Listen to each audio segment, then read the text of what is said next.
Hallo en baie welkom by ons aanlyn diens. Dit is vir ons so lekker dat jy vandag besluit het om saam met ons te kuier. As dit jou eerste keer hier is, wil ek jou graag vra om 'n draai te gaan maak op ons webtuiste. Daar gaan jy 'n blokkie sien wat sê kontak ons en al wat ek vir jou wil vra is klik op hom en volg net die nodige stappe daarna want ons wil graag met jou kontak maak. Nou ons is besig om kerk te hou by ons nuwe venue in Melksloot Village en ons wil jou graag uitnooi na ons dienste. Ons het 2 oggenddienste waarvan jy kan kies, 'n 8:30 diens en 'n 9:15 diens. Dis glad nie nodig om te registreer nie, net baie belangrik om te weet dat Doxadeo Kids net tydens ons eerste diens gebeur en plaasvind. So kan ek jou vra dat jy asseblief sal onthou om jou kinders te bring. Ons wil hulle graag bedien. Kan ek jou vra om nou saam met my te kyk na die familienuus?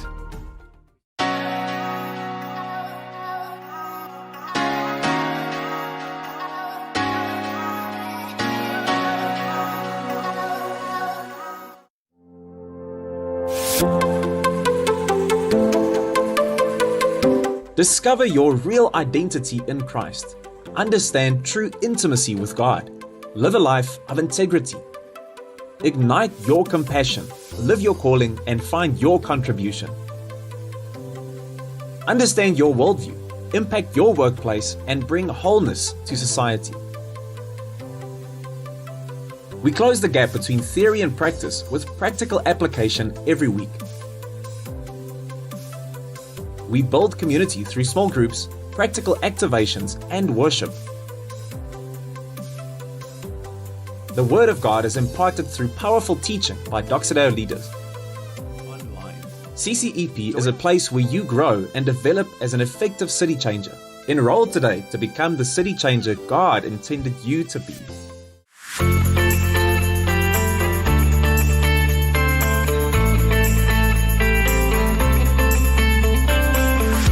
Die 6de November skop ons af met 'n manne 5:30 geleentheid wat elke eerste Saterdag van 'n maand gaan gebeur om 5:30 die oggend.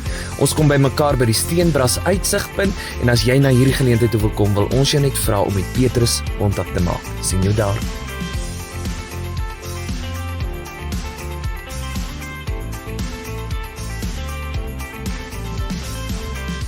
Die 14de November het ons 'n doopgeleentheid en ons wil jou graag uitnooi soontoe. As jy jou graag wil laat doop, vra ons jou net om met ons kontak te maak deur of 'n draai te gaan maak by die info-toonbank of net die kantoor te kontak. Voor hierdie geleentheid gaan daar 'n doopgesprek wees wat Dionel gaan fasiliteer, waar hy gaan gesels oor hoekom ons doop, waaroor gaan doop om jou te help om beter te verstaan die besluit wat jy vandag neem. Ons sien jou daar.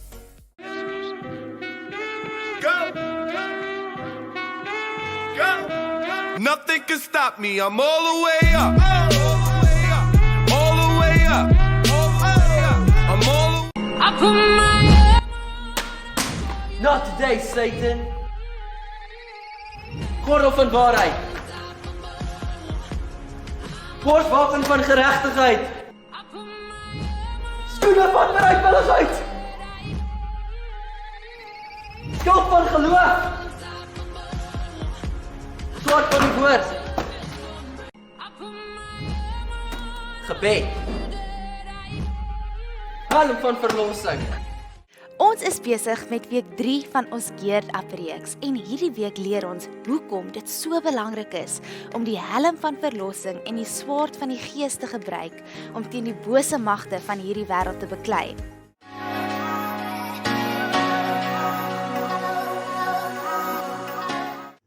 Tree staan vir Transforming Our Educational Environment. Dit is ons program by die hoërskole en laerskole. En onlangs het meer as 80 tieners hulle hart en lewe vir die Here gegee. Jou finansiële bydrae het dit moontlik gemaak. En vandag wil ons jou die geleentheid gee om op 2 maniere by te dra. Die een is deur 'n SnapScan opsie en die ander een is 'n EFT opsie. Dankie dat jy die Here eer met die gee van jou finansies.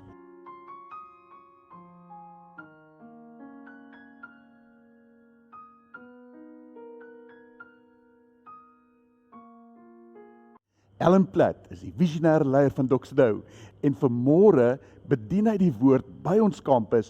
Dis ook vandag die launch van ons nuwe venue.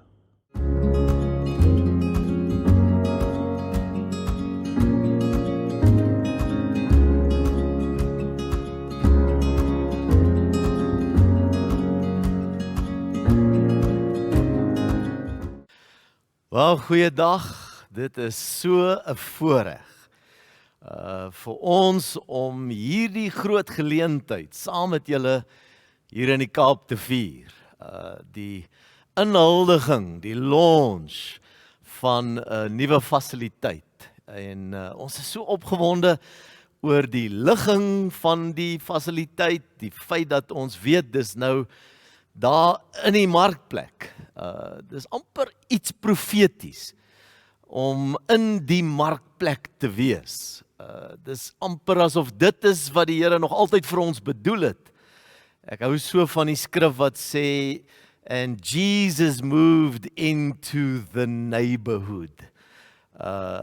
Dit is wat hier gebeur en ons is regtig dankbaar dat ons dit kan vier. Ons seën die volgende seisoen van Helderberg Campus en vertrou dat baie mense se lewens geraak gaan word, verander gaan word, vernuwe gaan word en dat hierdie fasiliteit, want dis bloot wat dit is. Dis 'n fasiliteit.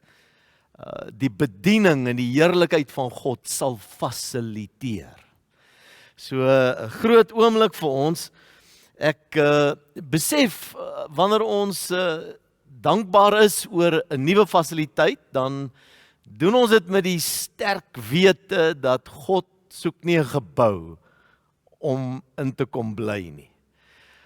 Ons sien in die Ou Testament hoe dat Dawid as koning, en onthou, God wou eintlik nie gehad het dat daar konings moes wees nie. Nie vir Israel nie, hy wou vir hulle koning wees. En toe hou hulle aan dat hulle 'n koning moet kry en God laat dit toe. En dan sien ons hoe die Here Dawid uitsonder as die een om Israel te lei as 'n koning. En wanneer hy dit doen, dan lees ons ook van Dawid dat hy 'n man na God se hart was. En Dawid het 'n paar veldslae gehad en in hierdie oorwinning sit hy in sy baie mooi woonplek.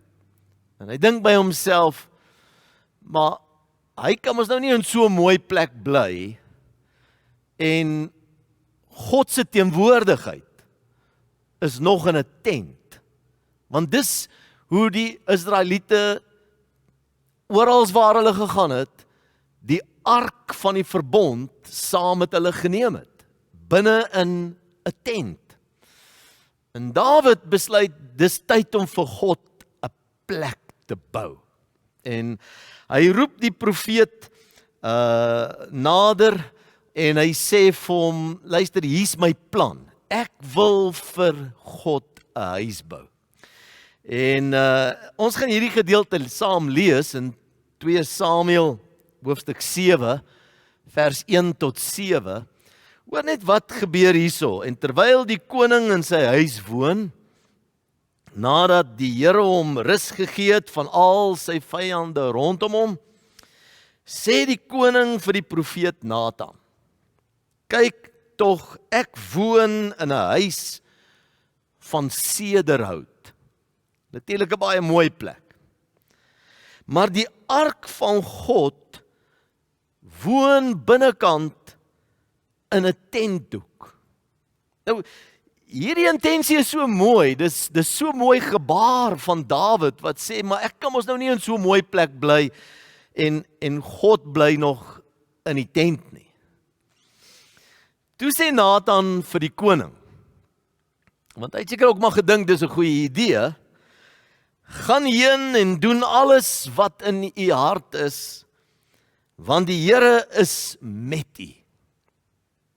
Maar in dieselfde nag kom die woord van die Here na die profeet Nathan toe en sê, gaan en sê aan my knegt, aan Dawid, so spreek die Here, sou jy vir my 'n huis bou om in te woon?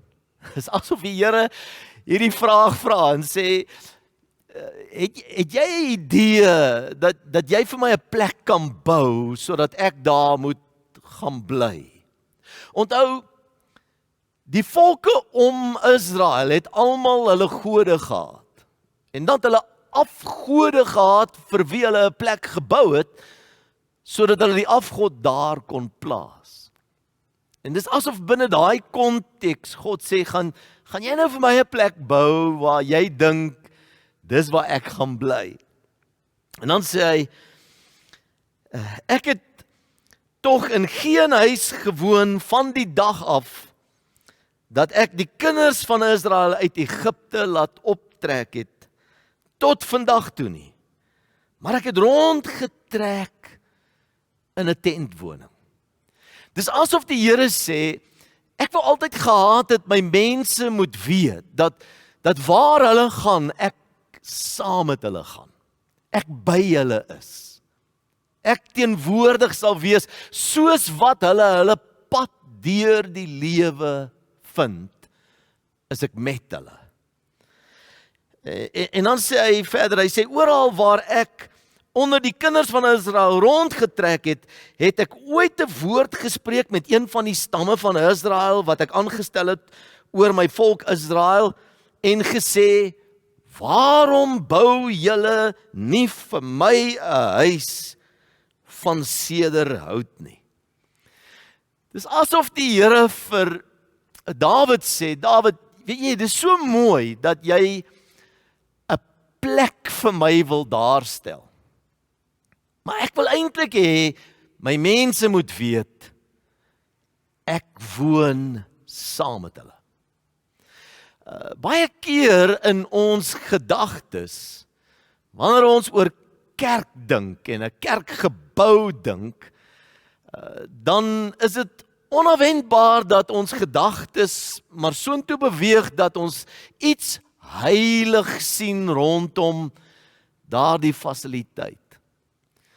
En ons besef dat eintlik dis 'n Ou Testamentiese begrip waar God gewoon het in die tempel. En eintlik sien ons God wou eintlik nie daar gesien word nie. Dis asof die Here sê, ek gaan julle toelaat, soos wat ek julle toegelaat het om 'n koning te kry, en dit het vir Israel baie duur gekos. Jy kan maar gaan kyk na die storie en die verhale van die konings, hoe dit eintlik Israel op soveel maniere, soveel keer negatief beïnvloed het. En nou kom hulle en hulle bou hierdie tempel. En as ek nou sien hoe die Here met Dawid werk, sê die Here vir hom, okay Dawid, ek gaan jou toelaat om hierdie tempel te bou, en ek sal daar kom woon. Maar die Here sê ook vir hulle, maar ek waarsku vir julle. Ek wil hê julle moet mooi weet, as julle nie volgens my weg wandel nie, my gebooie hou, dit wat ek graag wil hê van julle as 'n volk nie, dan gaan ek daai tempel afbreek. Nou, dit moes vir hulle moeilik gewees het om die goed te verstaan, want uiteindelik bou hulle hierdie tempel. Die Here sê vir Dawid, jy kan die tempel bou, en dan gee die Here vir hulle 'n verwysing van hoe daai tempel gebou moet word.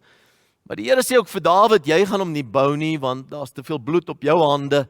Ja, laat jou seun dit bou. En dan bou Salomo hierdie geweldige tempel.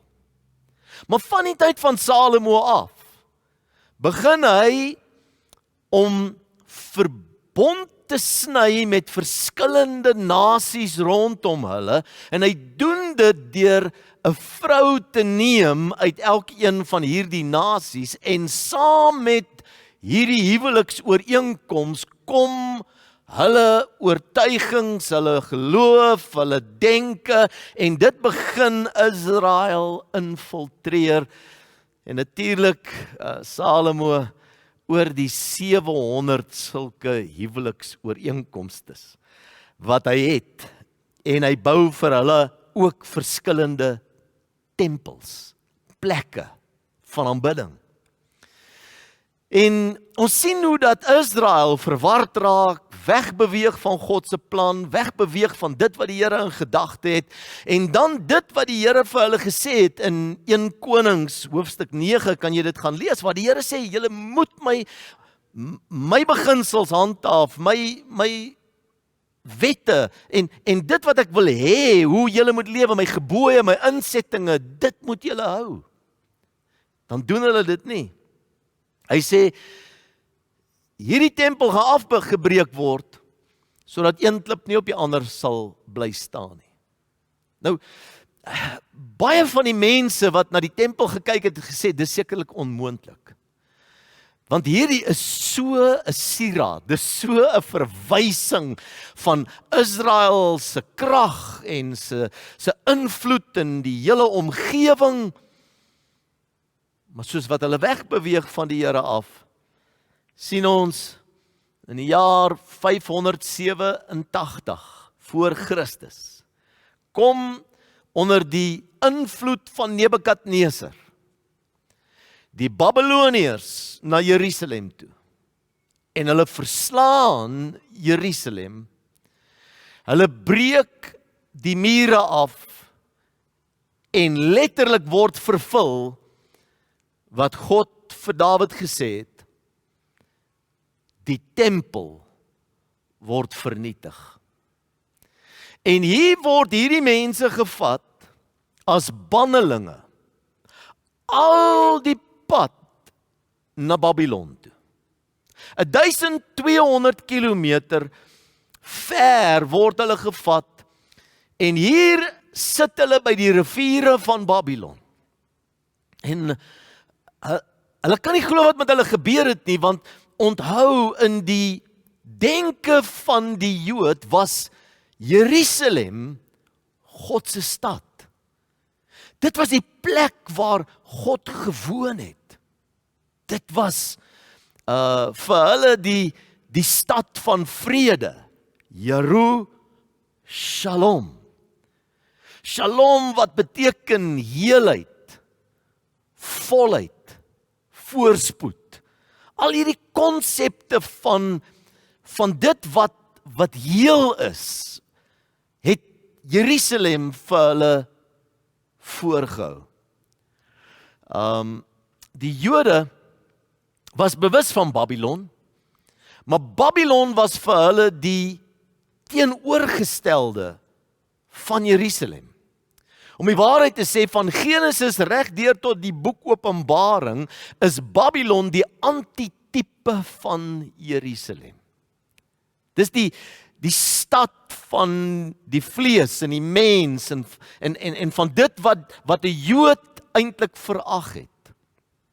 As 'n goeie Jood jou wou beledig, dan het hy vir jou gesê, man, gaan Babylon toe.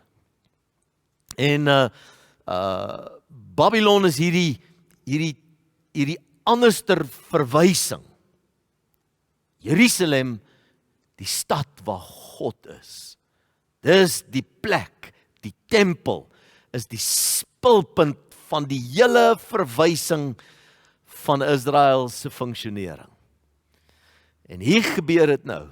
Die tempel is afgebreek, hulle is gevat na Babylon toe. Nou by Babylon is hulle by die rivier en die skrif sê hulle het hulle harpe opgehang, want die Babyloniërs kom na hulle toe en sê, sing vir ons 'n liedjie, ons hoor julle sing sulke mooi liedjies. En dan sê hulle, en ek hou van die Engels wat sê, by the rivers of Babylon, how will we sing a song in a strange land? En baie van julle het gedink, Bonnie M het dit geskryf. Maar dit staan in die Bybel. Hier sit hulle by Babylon en hulle sê, ons kan nie hier liedjies sing nie. Hoor mooi wat sê hulle. Ons het 'n plek nodig waar ons dit wat vir ons geestelik waardevol is, dit wat vir ons kosbaar is, ons kan dit net uitdrukking gee as ons terug is daar in Jerusalem. We need the sacred space. Nie hier in Babylon nie. Jy weet, baie keer is dit hoe ons denke werk. Ons dink nog steeds met 'n tempelmentaliteit oor dis waar die Here is. Dis waar ons God ontmoet. Nou, moenie 'n fout maak nie. Daar's iets kosbaars van wanneer ons saamkom en dank die Here ons kan dit nou weer doen. Maar wanneer ons saamkom en daar's 'n korporatiewe en 'n kollektiewe belewenis van die Here wat met ons is. Maar dit beteken nie die Here bly in die gebou nie. Dis 'n gebou. Maak nie saak hoe oulik hy is nie, maak nie saak hoe mooi hy is nie, maak nie saak hoe ons hom versier nie. Dis 'n gebou. En dis hierdie beginsel wat God wil wakker maak in die mense van Jerusalem se gedagtes. Want terwyl hulle daar in Babylon is hulle enigste gebed, Here, kry ons net uit hierdie plek uit. En dan sien ons hoe die Here met hulle praat daar in Babylon. En dis opgeteken in Jeremia 29 waar die profeet Jeremia kom en God se woord met hulle deel. En ons haal baie keer hierdie skrifvers aan in vers 11 van Jeremia 29. Hy sê, want ek weet watter gedagtes ek aangaande julle koester, sê die Here. Onthou, dis nou die Here wat met hulle praat in Babylon. Hy sê, gedagtes van vrede, van shalom, van heelheid, en nie van onheil nie, om vir julle 'n hoopvolle toekoms te gee. Dit moes hulle verwar het, want Here, ons is in Babylon. Dit kan nie wees dat hier 'n toekoms is nie, dit kan nie wees dat ons hier vrede gaan beleef nie. Maar het moes vers 7 gewees het wat hulle totaal geruk het. Want hoor wat sê die Here vir hulle in Jeremia 29 vers 7. Hy sê, en soek die vrede van die stad waarheen ek julle in ballingskap weggevoer het, en bid daarvoor tot die Here, Babylon, want in die vrede van Babylon sal julle vrede hê.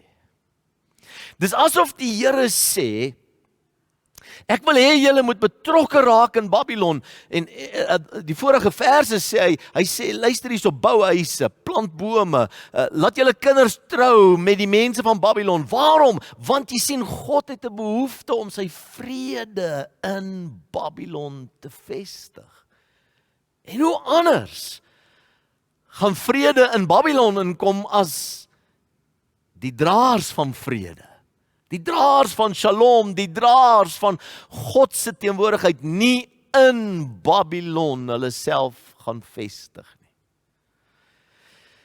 Ek dink hierdie unieke moment in die geskiedenis van Helderberg Campus, waar ons onsself gaan posisioneer in die markplek, in die midde van daar waar die mense bymekaar kom, is 'n profetiese uitspraak van God se intensie met ons as Doxadeo om onsself binne die konteks van ons wêreld te posisioneer.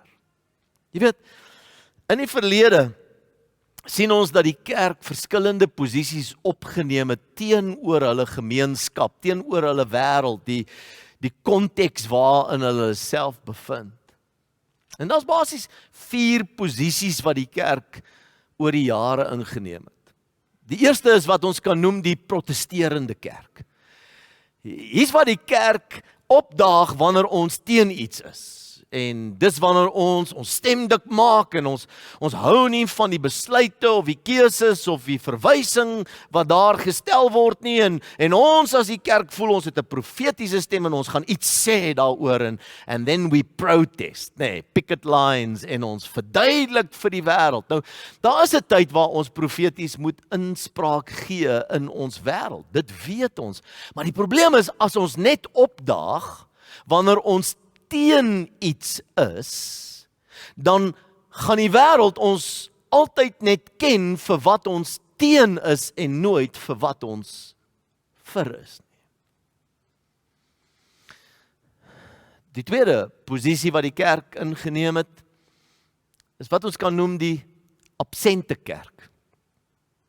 Dis waar die kerk gevoel het, jy weet, ons wil niks te doen hê met die wêreld nie. Ons moet probeer so ver van die wêreld af weg beweeg as wat ons kan en ons trek laer en is ons groepie en ons wag vir Jesus om terug te kom want vir die wêreld is ek moeg vir die sware stryd en swoeg. Wil nie betrokke wees by my realiteit nie. Ek wag nou net dat Jesus my sal kom haal. En wat gebeur? Ons distansieer ons van ons werklikheid en ons begin irrelevant word want die wêreld gaan aan. En ons het geen stem, geen invloed. Ons is geïsoleer. Die derde posisie wat ons sien die kerk al ingeneem het, is waar die kerk sê, nee, maar ons moet betrokke wees, ons moet deel vorm van ons samelewing, en dan raak hulle betrokke, maar sonder 'n koninkryks teenwoordigheid, sonder 'n stem, sonder 'n invloed, en dan wat gebeur is, die kerk word soos die wêreld. Ons neem en assimileer die kultuur en die konteks van die wêreld, en dit beteken ons verloor ons invloed. Die sout het laf geword. Ons is nie meer lig nie. Ons bring nie God se lewe en heerlikheid in die konteks van ons wêreld in nie. Ons word soos die wêreld. Soos iemand eendag gesê het, jy weet, die idee is eintlik vir die vleis om souteriger te word, nie vir die sout om vleiseriger te word nie. Ons het nodig om te besef, ons het 'n heilsame uitwerking op ons wêreld, op ons omgewing, op ons konteks. En ons is geroep daartoe. En dis die vierde posisie.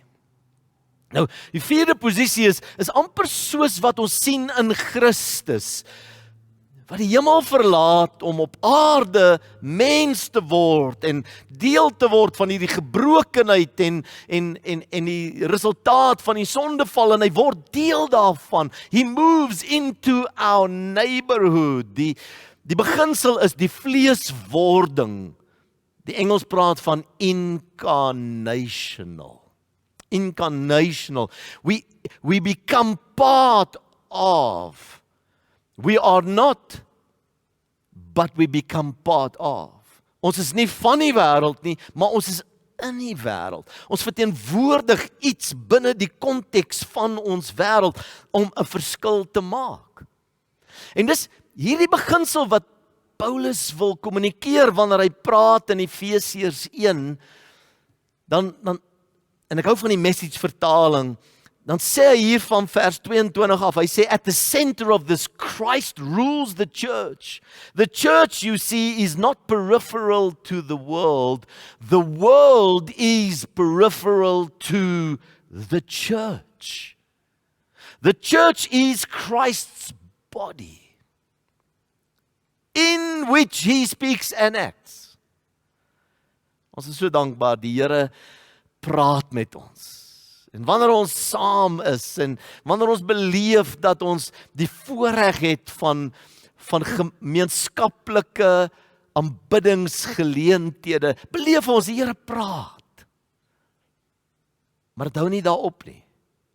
In which he speaks and acts, hoor nou mooi, this church, by which he fills everything with his presence. Dis so 'n sterk stelling. By.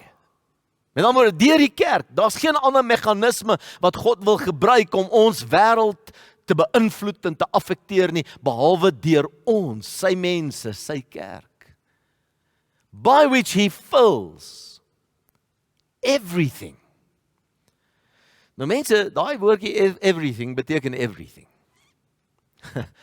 There's nothing outside of everything. Everything means everything. As jy 'n everything box het en jy moet everything in die box inpak en jy pak alles in en daar's 'n paar goed wat nou nie ingepas het in die box nie, it never was the everything box. It's only the everything box if everything fits into the box, okay? Nou, hier's wat belangrik is. We fill everything with His presence. Nou dink 'n bietjie net vir 'n oomblik oor hierdie konsep presence. Presence. We become the very presence of Christ. En hierdie gebou wat ons nou het is 'n fasiliteit, maar daar's mense wat hier saamkom wat saamdraers is van die heerlikheid van God. And we want to fill everything with His presence. Nou, hierdie everything with His presence, daar's 3 sleutelomgewings wat jy oor kan dink. Dis jou huis, jou familie, jou onmiddellike konteks. How do you fill everything there with His presence? Die ander is jou werksomstandighede, daar waar jy baie van jou lewe deurbring, daardie konteks. How will you fill that space with His presence? Die derde een is jou gemeenskap, die konteks waarin jy leef. How do you engage that? Hoe raak jy betrokke daar? Het sy dit op die skool se beheerliggaam of een of ander aktiwiteit waarby jy betrokke raak? How do you fill that with His presence?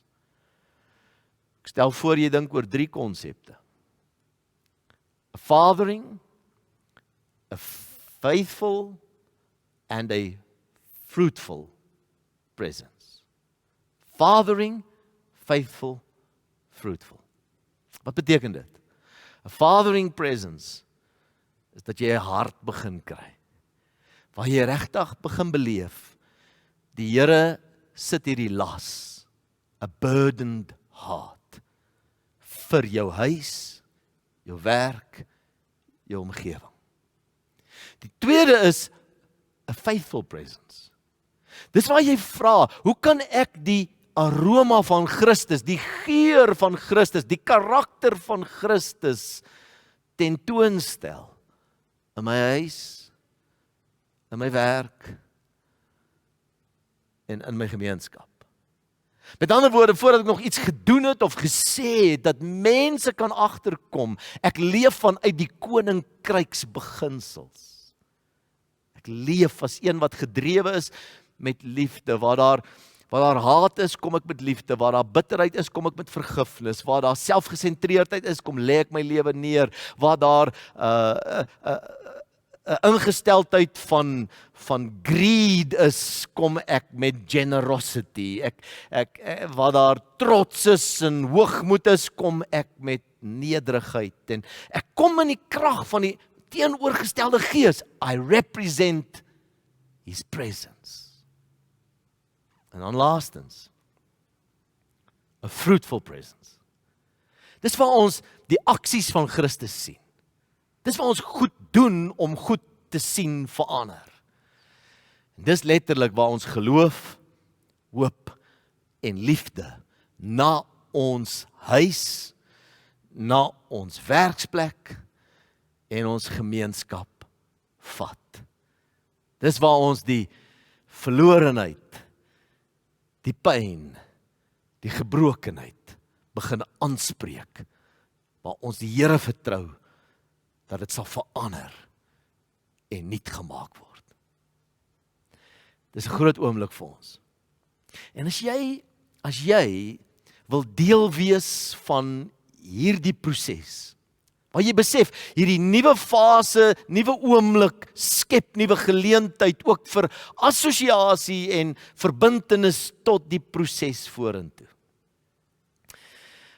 Daar's 'n handeling vandag by die kerk waar op 2 deure mense hulle name teken en waar hulle sê ek wil deel wees. En as jy nou nie vandag daar kan wees nie, vir die volgende maand gaan die geleentheid daar wees vir jou om te kom, jou naam te kom teken op die deur. Te sê, weet jy wat, ek wil deel wees van hierdie, wat nou 'n profetiese uitspraak is. Ons is in die gemeenskap, we're incarnational, we're part of. Ek wil 'n verskil maak in my wêreld. Mag die Here jou seën, mag jy regtig net beleef, dat hierdie woord ook net jou lewe net weer kom posisioneer om op missie te wees saam met Jesus Christus. Ek seën jou, ek wil graag vir jou bid, so ontvang net die seën van die Here in hierdie oomblik. Here, dankie vir u genade, dankie vir u goedheid, dankie vir elke mens wat hierdie woord nou hoor en dit ontvang. Dankie Here dat mense kies om te reageer. Ek seën elkeen wat hoor. Mag hierdie vir jou 'n vars en nuwe oomblik skep om jouself te belyn met die missie van Christus. Ons sê dankie Here. Word verheerlik in en deur ons lewens. Ons bid dit in Jesus naam. Amen.